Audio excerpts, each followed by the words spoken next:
প্রথমে যে খবরে নজর রাখছি, বুধবার কৈলাসহরের গৌরনগরে 132 কেভি সাবস্টেশন থেকে গৌরনগর ধর্মনগর মিশ্রণ টিলা নবনির্মিত 132 কেভি ট্রান্সমিশন লাইনের উদ্বোধন করলেন বিদ্যুৎ মন্ত্রী রতনলাল নাথ। প্রায় 60 কোটি টাকা ব্যয়ে কেন্দ্র বিশ্ব ব্যাংকের অর্থায়নে নির্মিত এই কেন্দ্র থেকে কৈলাসহর, শ্রীরামপুর, চণ্ডীপুর সহ 9টি এলাকায় 24 ঘন্টা বিদ্যুৎ সরবরাহ হবে। বর্তমানে 46,000 বৈধ গ্রাহকের মধ্যে মাত্র 36% বিল পরিশোধ করেন বলে জানান মন্ত্রী।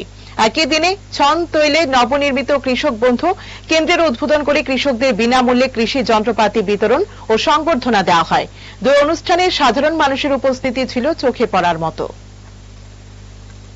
সরকার সবকিছু করছে, কিন্তু দেখা যায় যতগুলো মানুষ বিদ্যুৎ নিগমকে পয়সা দেওয়ার কথা দিচ্ছে না। জানেন শতকরা কতজন বিদ্যুৎ বিল দেয়? শুধু আমি কৈলাসহরের কথা যদি বলি, এট প্রেজেন্ট 36%, আগে তো একটু বেটার, মাত্র 36%। তার মানে 64% দেয় না। আমার কাছে তথ্য রয়েছে, কুমারঘাট একটু বেটার হয়েছে, কিন্তু দেয় না। আজকে তাহলে না দেওয়ার ফলে কি হয়? বৈধ গ্রাহক যারা তাদের উপর চাপ পড়ে।